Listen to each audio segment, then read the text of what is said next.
Throughout my time in marketing, I created reels that generated more than 2 million views. I outranked HubSpot and Forbes for content on blog SEO, and some of the leading marketing media have been featuring videos from this very YouTube channel that I run. Today, I'll share a simple 3-step content marketing strategy framework you can steal for your business. I'll show you a template you can use right away and recommend some AI tools to make your work way easier so you can create great content even without a big team. And the first part is foundation. So this is what a template looks like. Don't ask me why there is an owl there. I just really love them. And first of all, of course, it's essential to clearly define the scope of your resources and the stakeholders involved. Actually, today, a brand needs at least 7 interactions with your brand before they purchase from you. That's why it's crucial that your brand has presence across multiple channels at the same time, be it YouTube, podcast platforms, blog content, you name it. But don't be scared today because of the AI. You can reuse the same piece of content across multiple platforms with relatively little effort. For example, with Riverside, which is partnering with me in this video, you can repurpose just one video into weeks of content. Gary Vee, Colin and Samir, Ali Abdal, and other creators and brands use Riverside for their own content, podcasts, and interviews. So I tried Riverside for transforming my latest video into text for a blog article, or for example, for a newsletter that I run. And as you can see, I even cropped my latest video into short clips, for example, for YouTube Shorts, and it was done literally in a matter of seconds because Riverside actually suggested the best tidbits automatically. So I just added a few tweaks to the future reel myself, as you can see. Just wanted to get rid of some of the text here, which will automatically crop the same part of the clip, by the way. And I also played around with the subtitles a little bit. As you can see, there's plenty of design options here.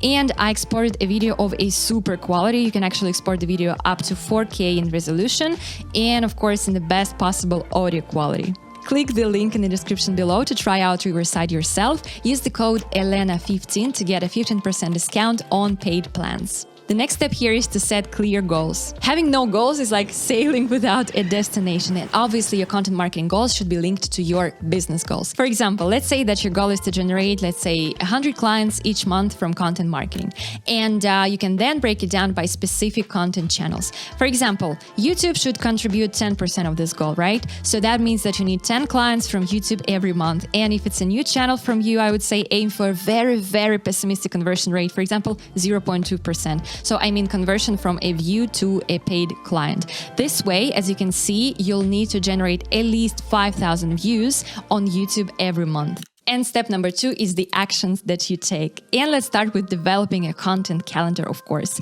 I would say start by structuring your future content into top, middle, and bottom of the funnel, and just make sure that you have enough content to cover each step. Next, just choose the content formats that work best for your business. And then it's the time to create your content calendar. And the best part, it's totally fine if you come up with quite a bunch of content formats, because with AI, the time that you spend on content creation these days decreases drastically. Let's see how you can streamline this workflow using Riverside.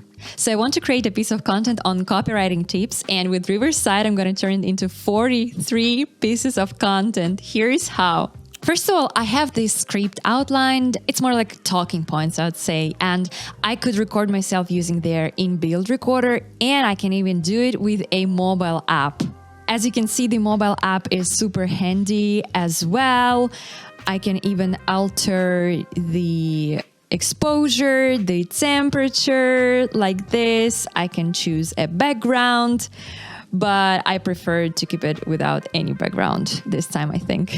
If I were to record straight from my computer, I would just insert the talking points and hit the record button. As you can see, I could also make sure that the echo is off and any background noise in general, like AC that I have right now here in Barcelona because it's boiling hot. I could have also invited someone if I wanted to record a podcast, but this time I decided to go solo. So for this one, I have a recording I made a while ago, and I'm just gonna use it as a base. So I have around 6-minute video on copywriting tips, and now with the blink of an eye, Riverside suggested me short form clips that I can reuse from the rec.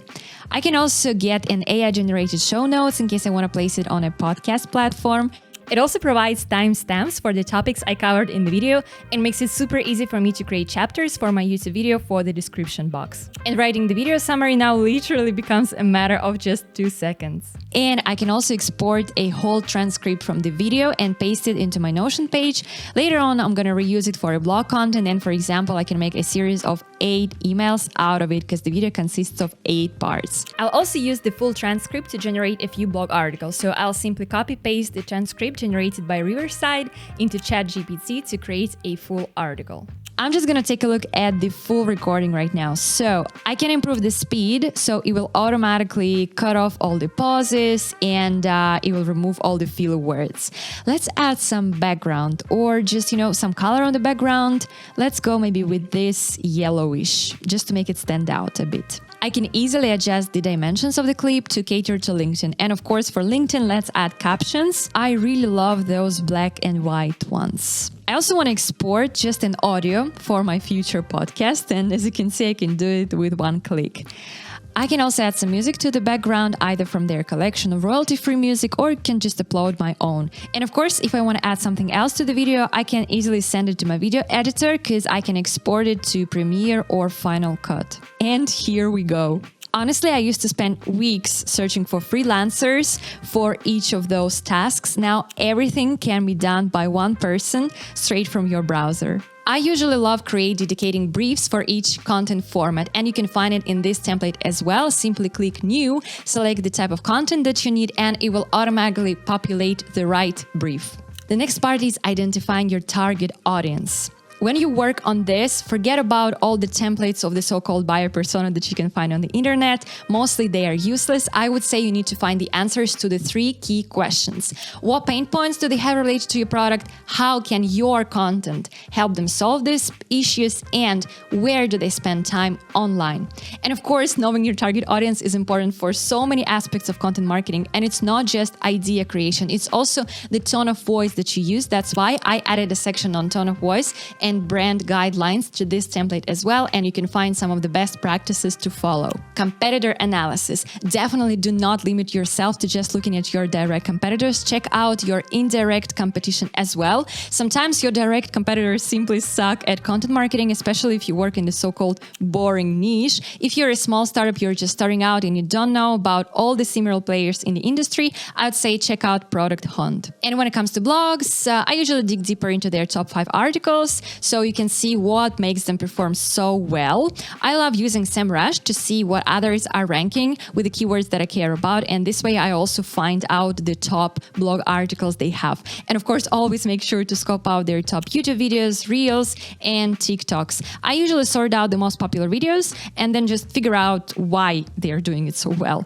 Is it their style? Is it the way they structure their content? Or maybe it's the super deep research? And obviously check out their stats for socials on Social Blade. A fun game I love to play is taking a full page screenshot of a competitor YouTube page and then asking ChatGPT what made this video so successful. For email stuff, I usually browse really good emails to see what emails competitors create. And of course, don't forget about the ads. Check out Meta, Google Ads, and TikTok Ads library. It's a great way to pick some tips for your future copy and for your future design elements. I also use SimilarWeb to figure out which channels bring traffic to my competitors.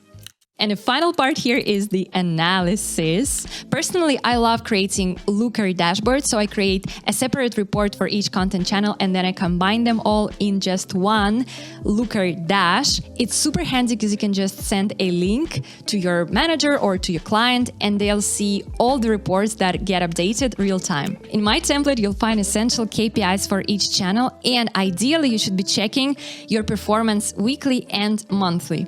I suggest you have review sessions where you can actually discuss what's working, what's not, and simply where you stand against your KPIs. You can also use Riverside for review sessions. Invite your team over and hop on a call. Use the AI show notes feature to summarize the session and just send it to your participants. This way you'll give them a handy recap of everything you discussed. Remember to click the link in the description below to try out Riverside yourself and use the code ELENA15 to get a 15% discount on all paid plans. And remember, it's not just about the number of views your video got or the number of visitors your blog article generated, it's also about how they converted into actions that matter to you. For example, in my YouTube dashboard, I track which videos led to subscribers, because sometimes a video might get lots of views, but doesn't necessarily bring in many new subscribers. And if you want to see how to create an entire email marketing strategy, check out this next video on my channel. The link is gonna pop up somewhere, maybe here, maybe over there.